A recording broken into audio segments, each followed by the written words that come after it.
Hi everyone, welcome back. So it has been about 2 months, I think, since Euphoria ended. Honestly, who can keep track of time anymore? And I'm still thinking about it. So, for context, Euphoria season one was one of my favorite seasons of TV ever. I loved the aesthetic, I loved the vibes. I loved all the characters, even like the problematic ones. I thought they were written very well. I was interested in their stories, their backstories. What are they going to do next? And it ended in a very interesting way. So when season two came around, I was super excited.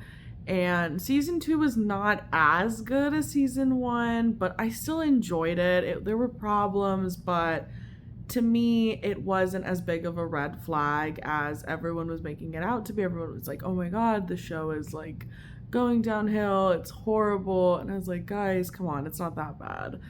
And then season three happened, and everyone was right. So I'm going to talk about real quick some of my problems with season three. So season three picks up around 5 years after season two events. And that was my big problem, first of all, which is none of these characters are in high school anymore. Now, a lot of people like this decision, but I personally did not think this was a smart thing to do because now none of these characters have nothing to do with each other. This would have been fine in theory. You could have had a show where you focus on all these characters individually instead of how they interact with each other, but they're not really interested in doing that. So these characters end up interacting anyway, and it feels weird and forced, and you're kind of like, why are these people all still hanging out? It's been 5 years since high school. I barely talk to people that I've graduated college with because once school is over, a lot of people move, lives change, and I thought that was very strange. So the time skip was strange, but I guess they wanted to age the actors out because they were playing high schoolers, but in my opinion, they never look like high schoolers, so might as well just keep going with it. Seasons one and two take place in junior year. I really think season three should have taken place senior year. It's really strange that we never get to see these characters graduate or make any like life decisions. We kind of just like pick up and here we are 5 years later. So off the bat, I was kind of like, okay, I'm not really feeling this decision, but maybe they'll surprise me. So already by the first episode, I was not feeling it. So I think the biggest problem with this season is the characters. So Euphoria doesn't have much of a plot, really. You're really just following characters. So if the characters aren't written well, you kind of have to look back and go, well, why am I watching this? So seasons one and two is very, very heavily about Rue and her struggles with addiction, and you're kind of sitting there going, okay, like, is she gonna get through this? Like, what's gonna happen? And obviously there's other characters and there's other things happening, but that's pretty much the main focus of seasons one and two. So season one starts and she's working for Lori, who she owed money to last season.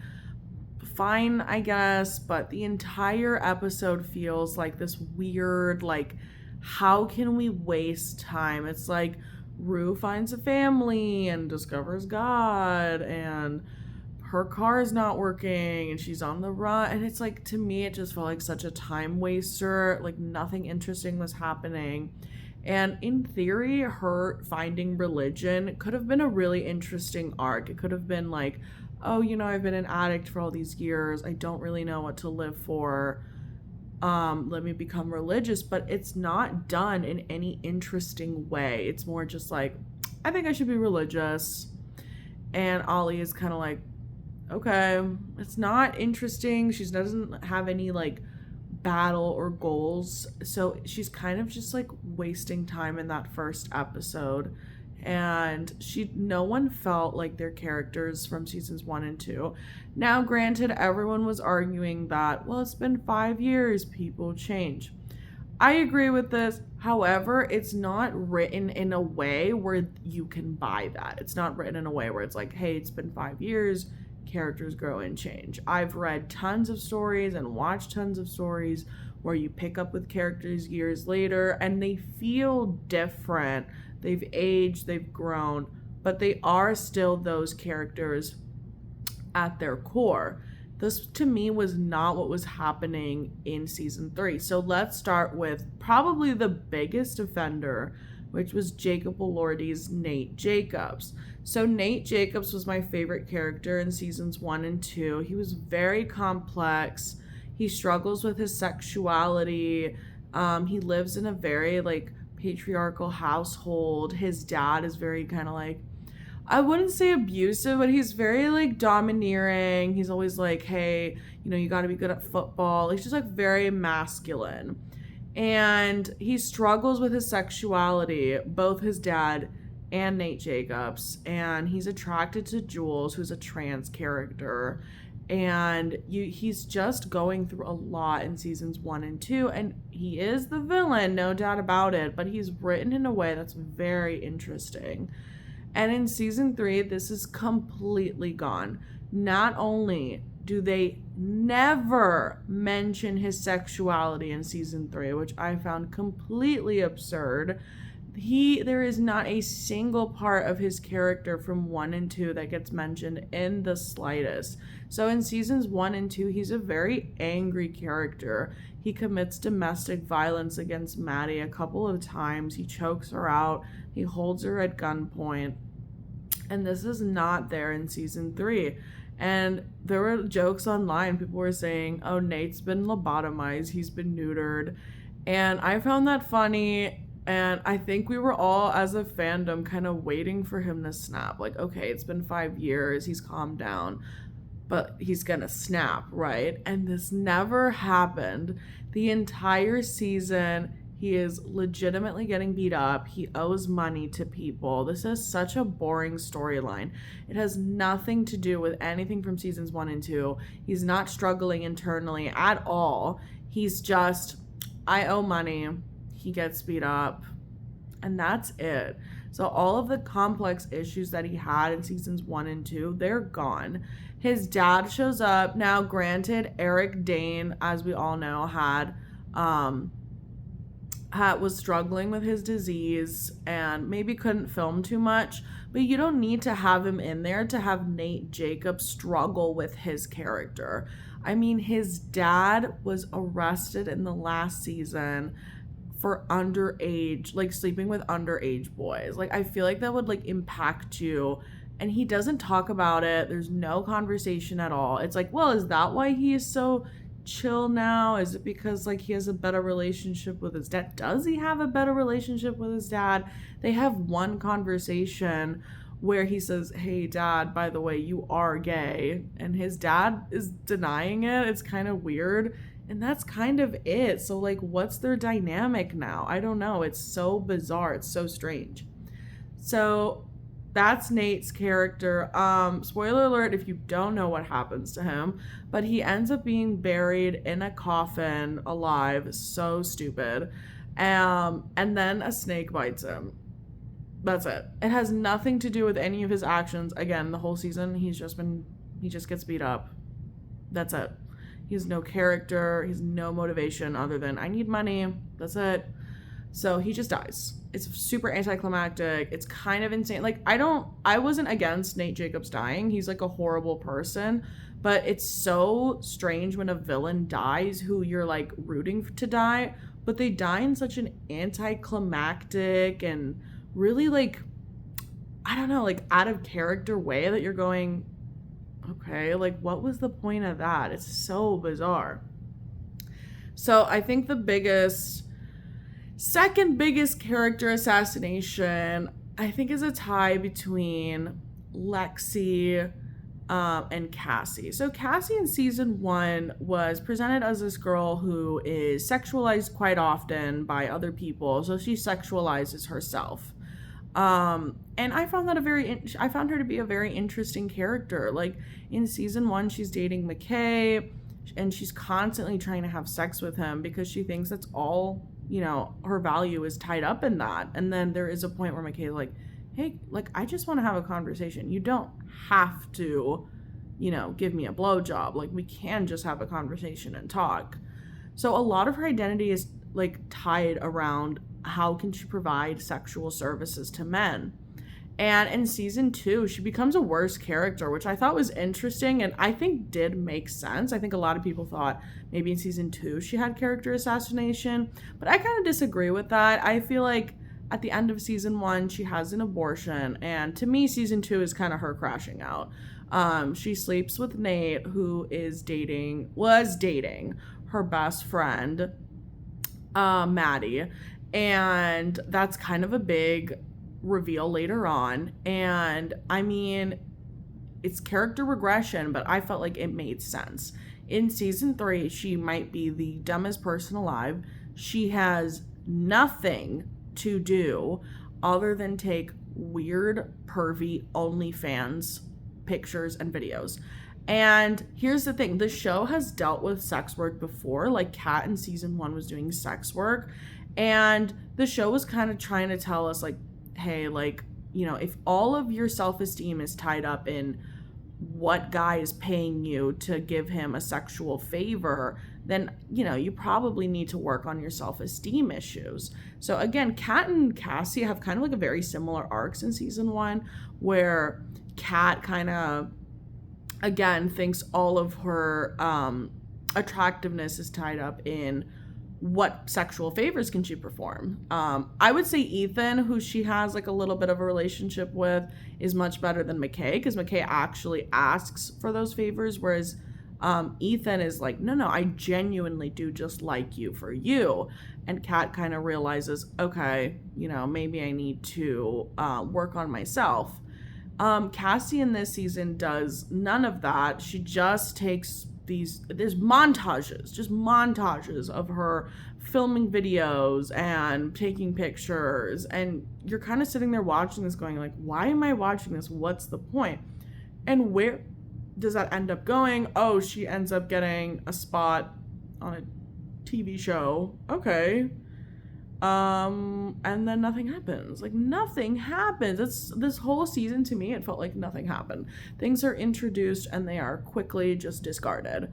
So that's Cassie. Whole season, she's just OnlyFans model. Doesn't learn anything, doesn't grow. She's married to Nate. Nothing happens there. There's no issues of them being married and having any struggles besides the fact that he owes money. He gets beat up, she moves out, and then that's it. There's nothing else that happens.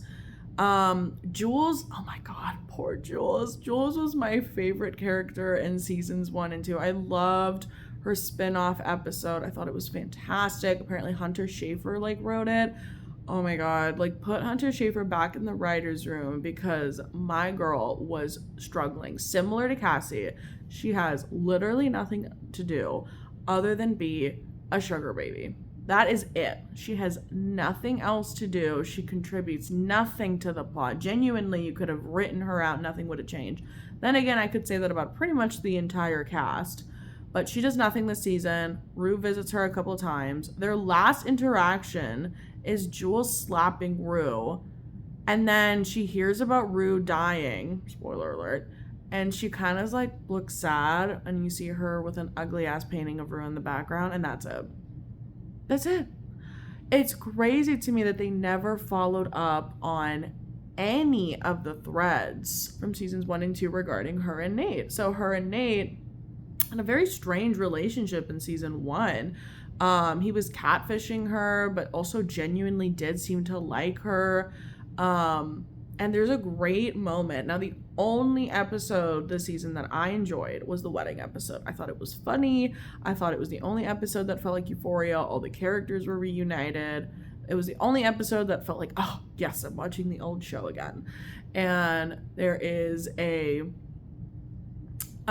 great moment where her and Nate are sharing a cigarette. It feels very intimate. It feels like they're old lovers. And he kind of looks at her and says, you can't help who you love. And that was it. And everyone was theorizing that actually Nate is the one who's paying for her apartment. First of all, shout out to the online community of Euphoria. They were writing a better show than Sam Levinson every week. Like they were theorizing. It was so much fun. Genuinely, the only reason I'm sad that the show is over is because the online fandom was so much fun to engage with. So their theory was that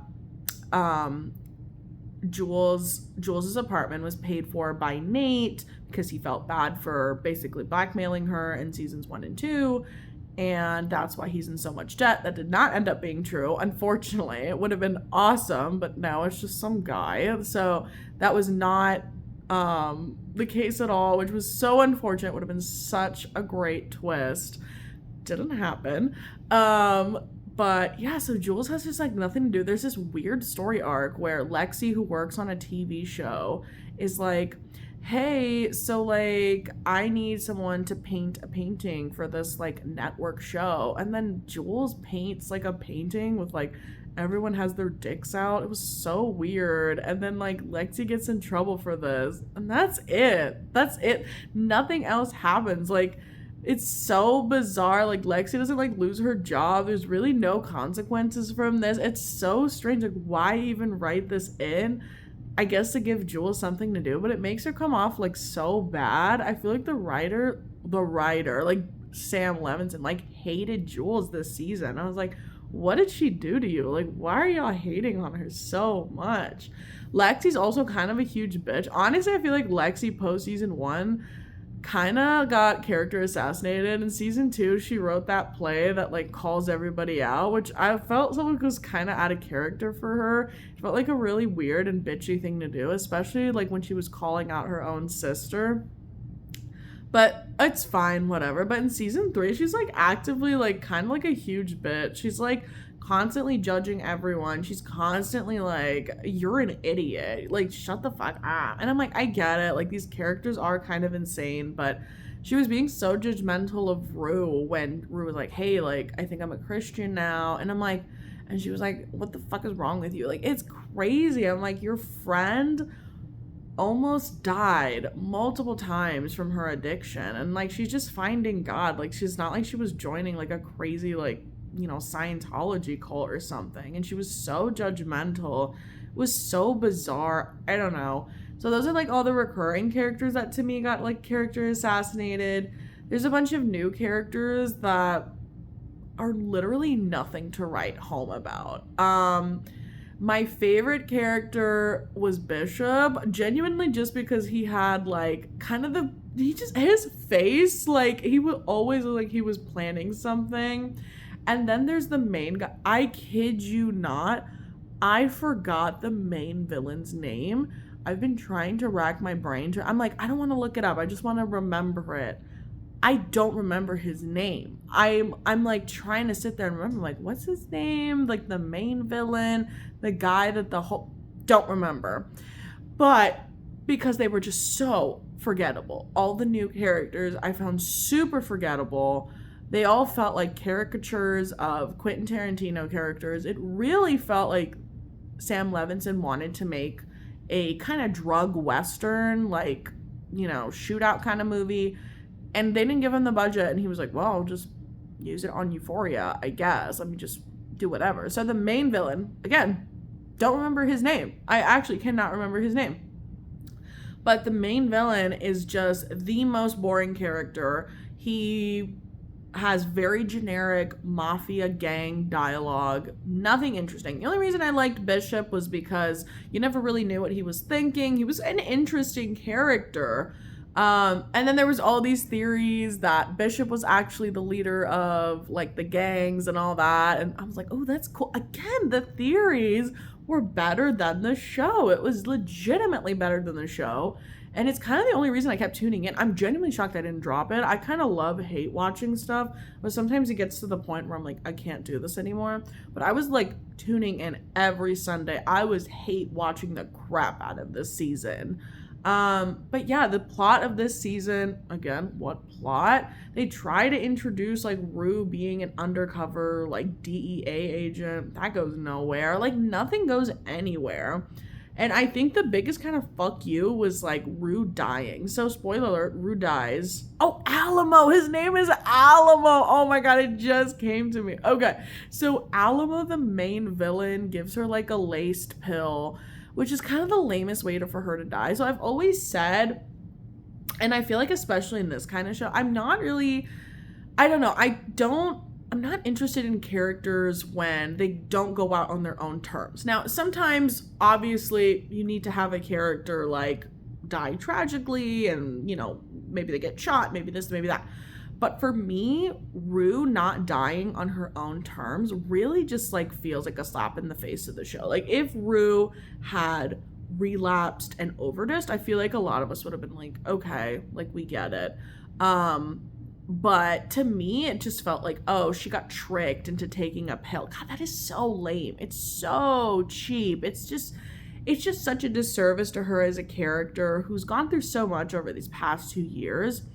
And I try not to watch things and go, this is what I would have done, right? Because, it's not really productive. But the entire time that the show is happening, like from season 1, Rue is narrating. And a lot of theories were saying this is her narrating Beyond the Grave. A lot of theories were saying this is her narrating kind of like a therapist role. The same way Ali is. Maybe she becomes a sponsor and she's telling someone a story. And to me, that would have been the best end for her character, because you even see Ali kind of like hanging up. He's kind of like tired of it. He gets a really great introduction where you kind of see his backstory on becoming a sponsor and how he keeps losing people and he finds it super heartbreaking. And I feel like, and you see him write down the names of everyone who's died, and everyone was saying, okay, he's just going to put Rue's name in there. But I really thought it would have been interesting if Rue had taken over that role for him, if he kind of went passing the baton, okay, like, gave her that notebook. But because I really felt like she deserved a hopeful ending. I feel like her, again, dying from being tricked and taking away her agency is just not interesting for her character at all. Like, what did we learn as an audience? Oh, by the way, don't get involved in some mafia gangbang strip club thing and take a pill and you won't die. It's like, what are you talking about? Like, it just, you've lost the plot. Seasons 1 and 2, again, she made those choices. She decided to take drugs. She decided to keep, like, relapsing. So her having her die of pretty much like a murder attempt is just really lame. It really felt like such a disservice to her character. I really did like the final shot. I know people say it's like conservative propaganda. I don't agree with that, actually. I feel like this whole season was very like, this is what America's like. And so Ali goes back to that Christian family that Rue found in season 1 and has dinner, and he sees her there at the end of the table. I really did like that scene. I think Coleman Domingo was fucking incredible this season. I mean, I know water wet, but like he was just on fire, and I just feel like that moment would not have hit hard without his beautiful reaction. All the actors are good, genuinely no shade against them. No one is doing a bad job. All of this is solely reserved for the writing. And Sam Levinson, unfortunately, decided to write and direct this entire season. And he also did that for season 2. But again, like people were saying, the cracks were starting to show in season 2. In season 2, things were kind of like, characters kind of disappeared. McKay never came back. Do y'all remember McKay? He was in season 1. He was like one of the main characters. He shows up in the first episode of season 2, and he's never to be seen again. It was so bizarre. There were rumors that the actor refused to get vaccinated or wear a mask, but I can't find anything to really verify that, so I can't really go off of that. If it is true, then I understand why you would write him off, but still write in like a line of dialogue, like, you know what I mean? Just be like, oh, he can't show up, like nobody cares, you know what I mean? Like, just something. So season 2 is already starting to show the cracks. Season 1 did have different writers and directors, most of them women, by the way. And it just feels bizarre that, like, he was like, oh, yeah, I'm just going to take over entirely for seasons 2 and 3. And season 2, you're kind of sitting there going, yeah, things are starting to kind of fall apart a little. But again, I did enjoy season 2 quite a bit. I think it had some really, really great moments. I feel like one of the best episodes is probably Rue on the run from her mom. Great episode. And I just feel like there are some really great character moments in there. And then season 3, it genuinely felt like he got tired of making this show and he didn't want to do it. And you know what? Give it to someone else if you do not like it. And it's not like you can say, oh, well, this is his baby. It's a remake of a show from Israel, like season 1 was. So everything after that has been kind of made up, and it shows. So am I a Euphoria should have been a one and done kind of thing? No, I did like season 2, but honestly, in my heart, I think season 2 is the finale. Rue gets clean. Her and Jules aren't together. Nate's dad gets arrested. Honestly, pretty fine ending. Like, I think if you were to go back in time to 2022 and tell me, hey, this is gonna be the series finale, I would have been super disappointed. I would have been like, oh, that's it. But after seeing season 3, I would have been like, oh, you know what? Maybe we lucked out. So anyway, thank you for listening to me ramble about Euphoria season 3. Yeah, I say this with a lot of love because I feel like when something upsets you, it's because you loved it so much to begin with. And I loved season 1. I'm rewatching it now. And it holds up. I think it was fantastic. I'm gonna rewatch season 2, and then I'm just gonna end my rewatch there and pretend season 3 didn't happen. Just on a scale, just so you can like understand how much I didn't like season 3. So I rate things on Serialized. Follow me on there. And season 1 I gave a 4.5, and season 2 I gave a 4 because I still did enjoy it, and season 3 I gave a 1 because I was like, genuinely, what did I enjoy this season besides the wedding episode? Nothing. So 1 star for the wedding episode. It was one episode, 1 star. So yeah, that's it. Anyway, bye everyone. Thank you for listening.